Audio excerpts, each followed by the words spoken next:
Merry Christmas, Happy New Year, Happy Kwanzaa.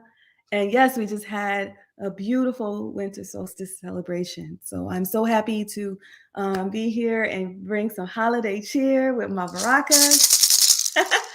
And yes, I have on I don't think it's an ugly sweater, but I have on my sweater and it has on I have a little pug on it. And if you hear during this Christmas reading, if you hear some noise, you know why. It's because, well, it's a festive celebration, yes.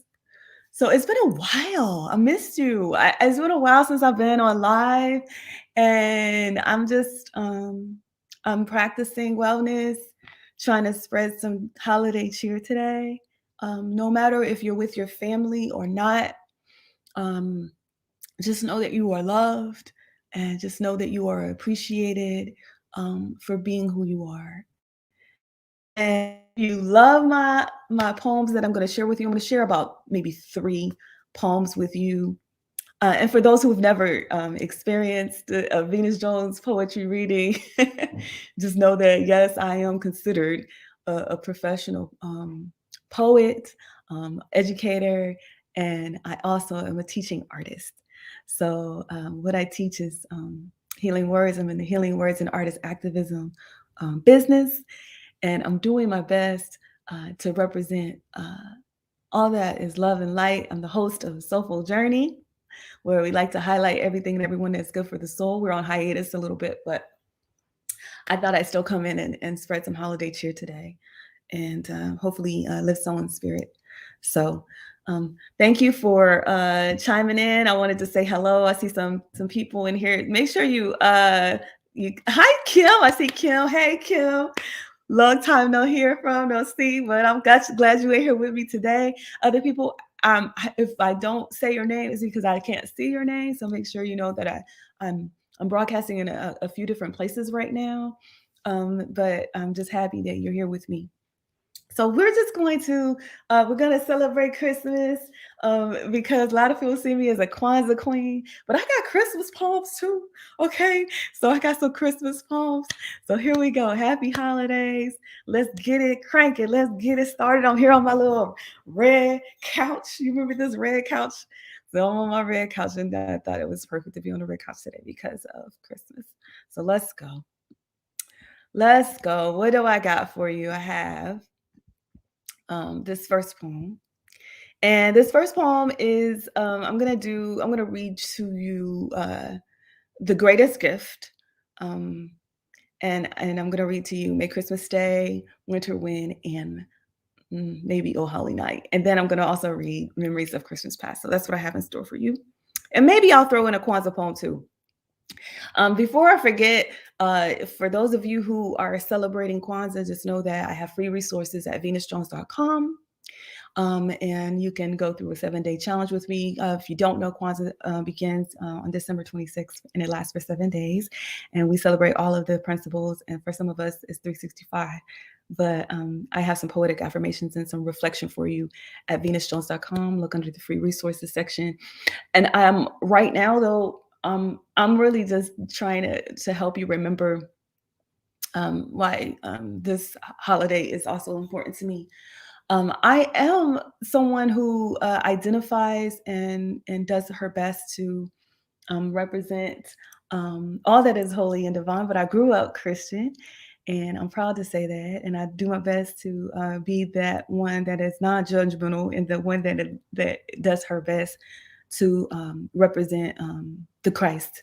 And for me, the story of the Christ is a beautiful one about resurrection, and that for me it means every day we do our best to represent those who may fall down, but we always get back up because we know who we belong to. And I am your sister in Christ if you also believe in the Christ. So thank you so much for listening to some of my poems here. And I'm going to talk about the greatest gift because for me, if you ask me what God is, God, I would say that God or is really like it's love, right? It's this this unlimited source that I want to represent. So, and I think it's the best gift is when we can be that for others and when we can represent that. So, this is what this poem is called, The Greatest Gift. The greatest gift. The greatest gift can't be purchased in a store or ordered from a catalog.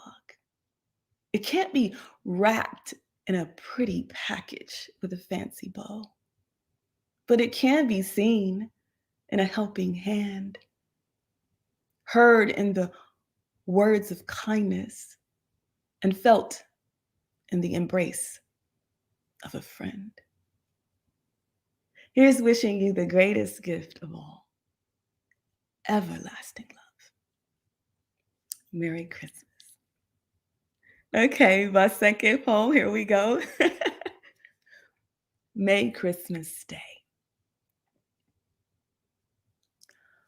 Long after the Christmas carols are no longer sung,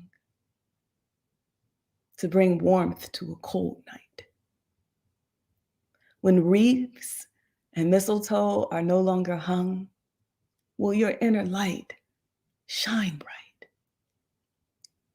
Will our spirits reflect the life of the one to whom we humble ourselves and pray? Will we continue to do our best to be Christ-like every season and every day? So that's my May Christmas Stay. And I hope to see Christmas stay in my heart too.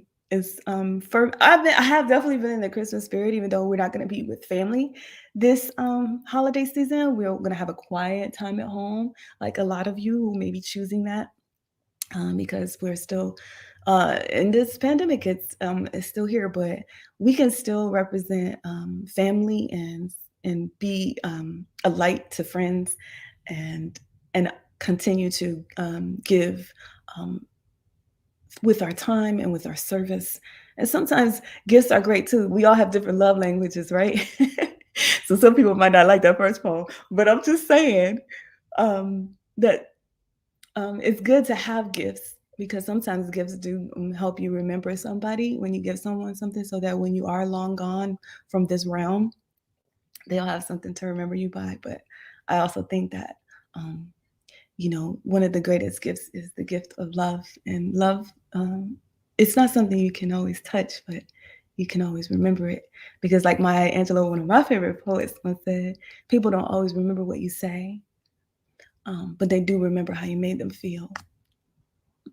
So my next poem for you is called Winter Wind. Now, speaking of winter solstice, and we think about how the days are, we had the shortest day on the 21st.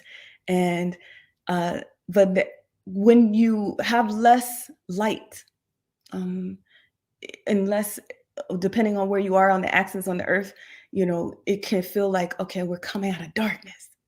So that also is what this is about. And I'm thinking about winter and how winter can feel really cold. But that's why I do like, some people debate on what time the Christ might have been really born. But if you can get past all of that, the point is that light is still something that we have, no matter how cold it is. But when I moved to Florida, my husband and I, when we moved to Florida, we thought that it would be warm all the time for some reason. But such is life. It can be tricky and deceiving, right?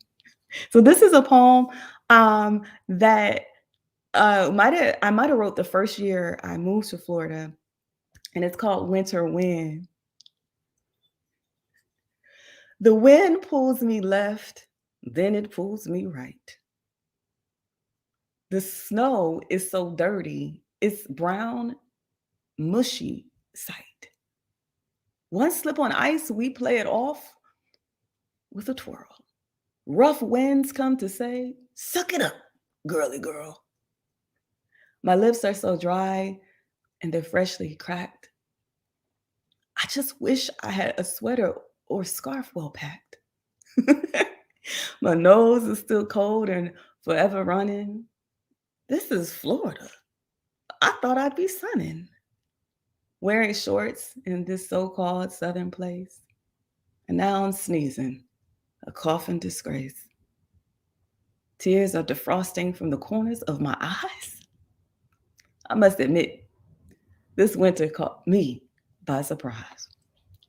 All right, so there's a little poetic license there. It very rarely snows in Florida because people was like, did it snow? I was like, yeah, I don't remember. I think it must have did something and put some frost or something. But maybe I did create some poetic license. It's hard for me to remember last week, let alone that many years ago. But for all of my Tampa Bay family, I hope y'all enjoyed that one. I live in the bay, another bay right now, and it's gotten colder here than I thought it would too. But here we go. Now, this one is a poem for some people who, like myself, kind of get a little upset with the commercialism of Christmas. So I wrote this in a little bit of anger, but at the same time, let us not forget.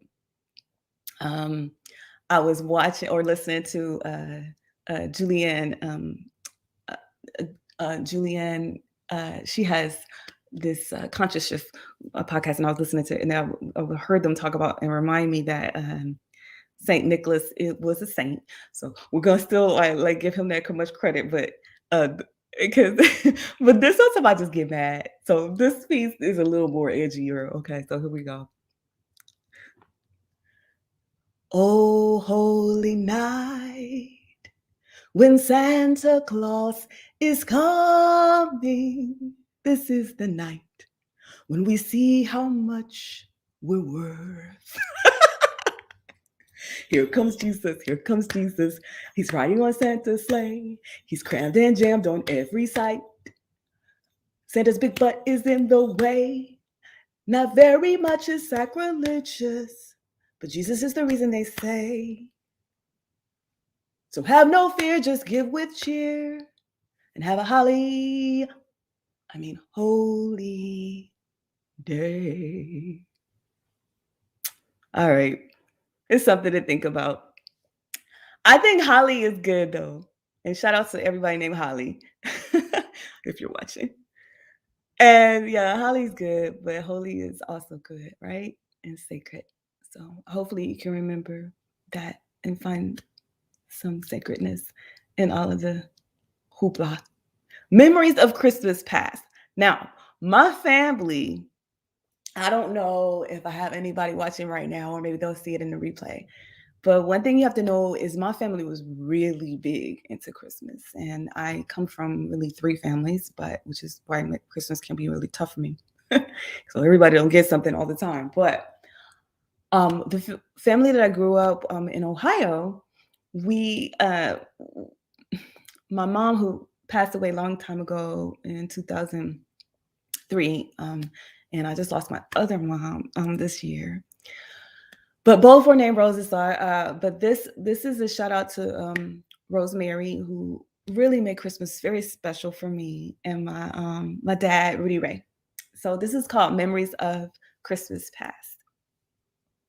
So here we go.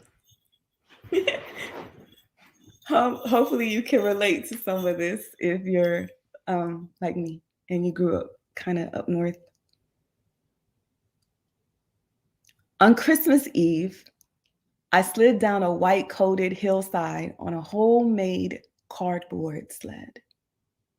And if any one of my siblings threw a snowball in the back of my head, they were dead.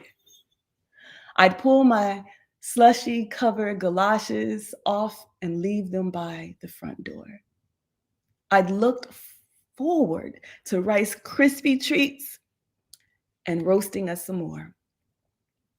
Then we'd watch Frosty the Snowman or the top 10 music videos of the year. Christmas was the one and only time we ate candy before dinner with no fear. Sometimes I'd listen to the sound of the choo-choo train circle our pine-scented tree. Sometimes I'd imitate the call of that fake hummingbird you could never see. We wanted to rush to our bunk beds, and we couldn't wait to go to sleep.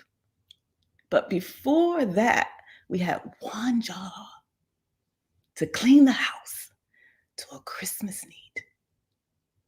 I'd wake up a few times wondering if I catch him arriving in the starlit sky.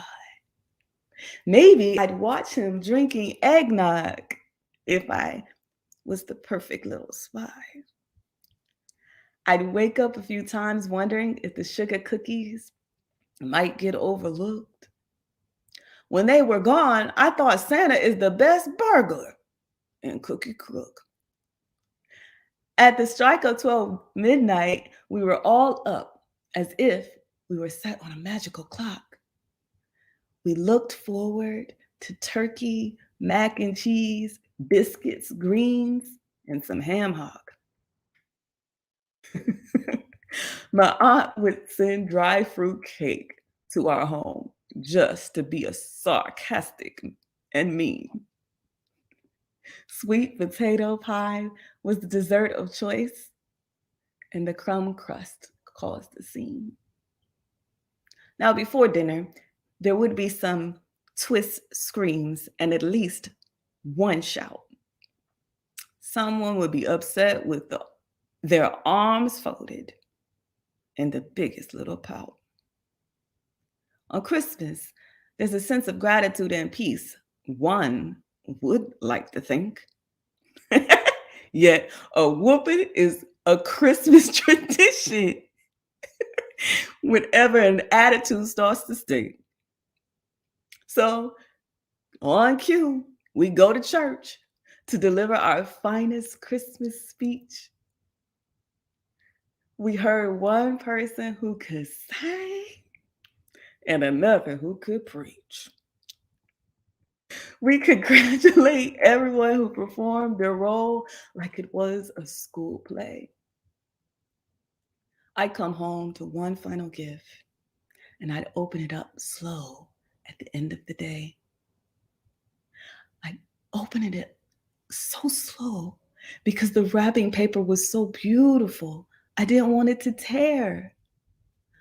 My brother Ross was quite the opposite because he tore off bows without a care. Before the end of the night, we sit by the fireplace to count blessings for what we had. Now that I'm grown, I still appreciate the work and efforts of good old Saint, Mom, and Dad.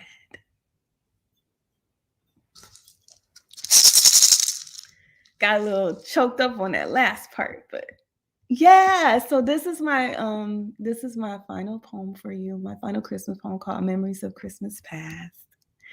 So I hope you enjoyed them all. And let me know in the chat which one was your favorite one. So, and I probably should do at least one. I wish I had my phone near me, but I don't. That's okay. As a reminder, you can, if you don't know, make sure you download the Kwanzaa app because I have all of my poetic affirmations on there. One of my favorites is self-determination. So I'll do that one for you because I'm taking it easy this year. Last year, I went all the way out with 7-day affirmation challenge. If you missed it, you can catch it at venusjones.com. And hopefully it can help you or a friend who is celebrating solo this year and or just want some ways to help you reflect. But one of my favorites is self-determination. And during these times, we definitely need that too. We have a mantra that I created here. And this is how the mantra goes. Since we're going through challenging times, I think this is appropriate. So you can sing it with me. I know each challenge is just a test. My standards are high. I deliver my best. One more time. I know Each challenge is just a test. My standards are high. I deliver my best. I take 100% responsibility for my life. I accept myself during ease and strife. I'm more than my job, where I live, or what I wear. I am uniquely determined, and I'm rare. I am the destiny that I choose to embrace. I am whatever I see staring me in the face. I have a bias towards actions, and I'm running this race. I can depend on myself for my success. I love setting goals because they manifest. And when I get tired or angry, I remember that each challenge is just a test. My standards are high, and I deliver my best. Kuji Chakalia is self-determination. In Kwanzaa, this is the second day. We will weigh this principle carefully and give grace. Ashe. So you got some Christmas poems, you got a Kwanzaa poem, and I want you to remember to visualize a good year, and may it manifest. Yes, I'm visualizing it for you. Wishing you so much hope, happiness, and wellness for you and yours. And I hope you can find a way to remember someone loves you. And no matter what you're going through, no matter if you've lost family or friends, I'd like to always end with this line on my Soulful Journey show. And I know this is just Venus Jones Live, but I like to say this because it's true, especially in times like this when we might forget what family is. And family is anybody who accepts you for who you are and is always doing their best to try to make you smile. Reach out to that person and let them know that you appreciate them during these times. And I like to end with this. Keep looking up and keep looking out. Because when we do, there's a lot less fear and a lot less doubt. Happy holidays from Stephenus. He's listening somewhere upstairs. And we love you all so much. Peace.